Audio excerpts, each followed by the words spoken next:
Hello, students! Estou de volta com a atividade 28 e 29 da plataforma digital. Nessa atividade, a gente vai falar sobre prepositions, tá?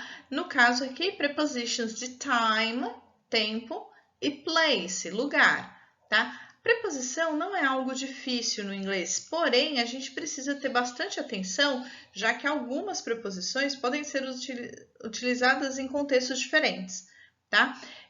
A gente vai focar em in, on e at, porém existem outras preposições de place, de lugar, que são mais fáceis de memorizar, como aqui na figura, né? A gente tem o behind, que é atrás, in front of, que é na frente, next to, que é próximo, perto de, between, quando está entre dois objetos, se for mais é outra preposição, mas between, entre dois objetos, near, perto de, above, acima, below, abaixo, in, dentro, on, sobre, tá? Então, in, on, a gente já utiliza com as preposições de place, mas não somente aqui, tá? Vamos ver os outros usos com as preposições in, on e at.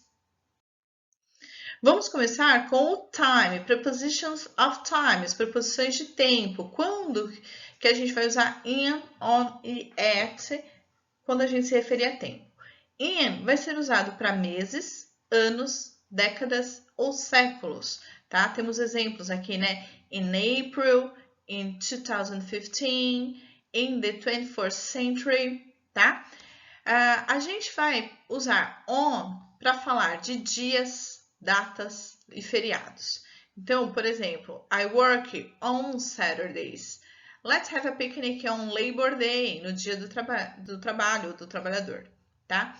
Para os horários e feriados que não levem a palavra dia, a gente vai usar o at, tá? Então, olha lá. Meet me at midnight.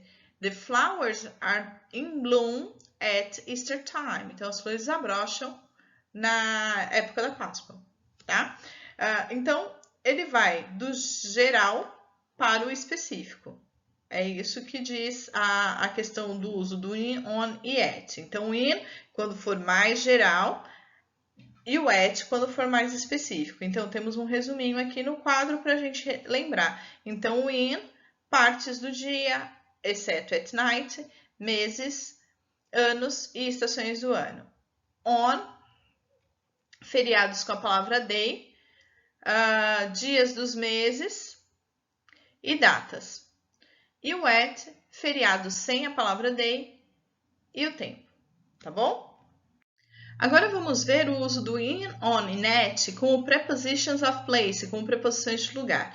Então, o in eu vou usar sempre quando eu estiver falando de lugares maiores ou mais gerais, né? Então, como a gente tem aqui nesse exemplo, for the best food, try the restaurant in Chinatown. Chinatown é o que? É um bairro, tá? Então, para a melhor comida, experimente os restaurantes em Chinatown.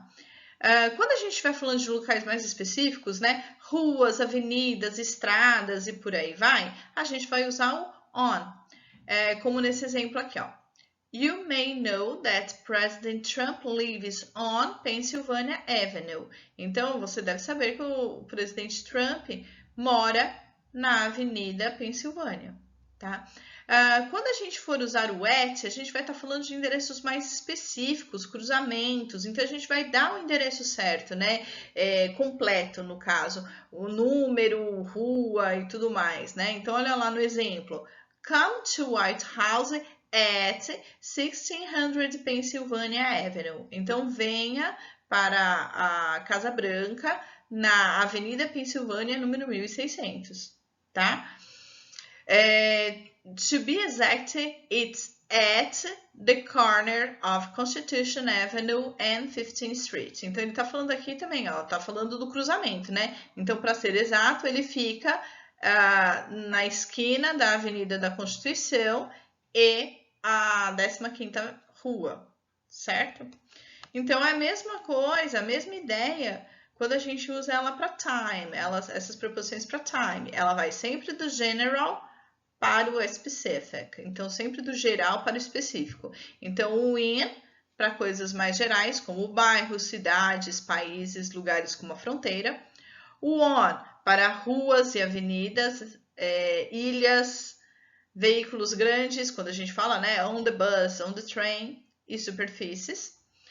E o at, mais específico, para endereços completos, locais específicos e pontos exatos.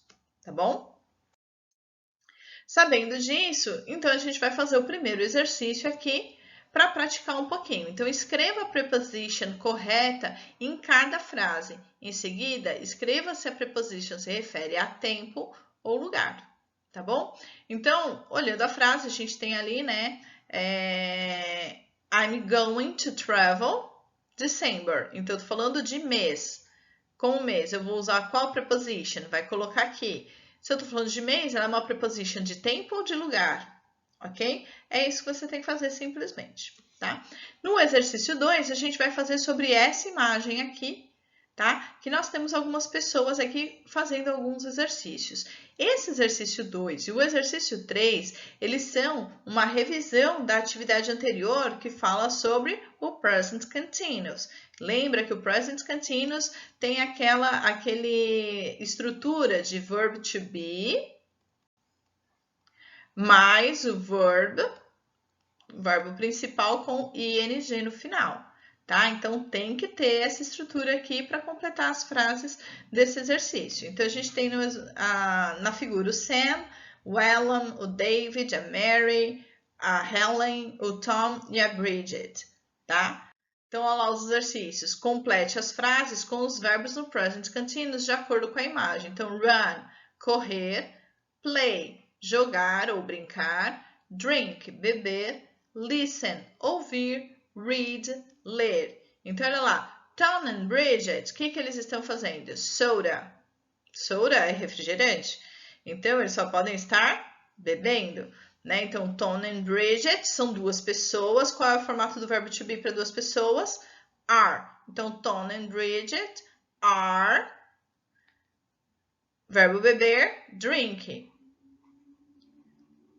Ah, tá correto assim? Não, por quê? Porque a estrutura do present continuous, por ter o verbo to be, a gente tem que colocar o ing no verbo principal. Então, Tom and Bridget are drinking. Ok? E isso para fazer com os próximos também. O exercício 3, ele segue a mesma linha de raciocínio do exercício 2, só que no exercício 2 você teve que escrever a ação que cada um estava fazendo. Aqui você vai ter a ação e tem que escrever o nome de quem está realizando aquela ação. Então, você tem aqui na imagem várias pessoas identificadas por seus nomes, né? E fazendo algumas ações. Daí, no exercício, você vai ter a ação e tem que escrever do lado quem que está realizando essa ação, ou quais são as pessoas que estão realizando aquela ação. Então, a gente tem, por exemplo, they are singing. Eles estão cantando. Então, ó, they are singing. Eu sei que é plural por causa do are aqui, né? Então, eu sei que não é uma pessoa só. Então, eu vou ter que pôr o nome das duas pessoas que estão cantando, ou das três, ou das quatro, tá? Então, olho na imagem quem é a pessoa que está fazendo essa ação. Tá? Então, nesse exercício, você já tem ação, é só relacionar com a pessoa. E termina aqui. É só isso, são só esses 3 exercícios nessa atividade. Espero ter ajudado de alguma forma. Volto na próxima, ok? Bye, bye!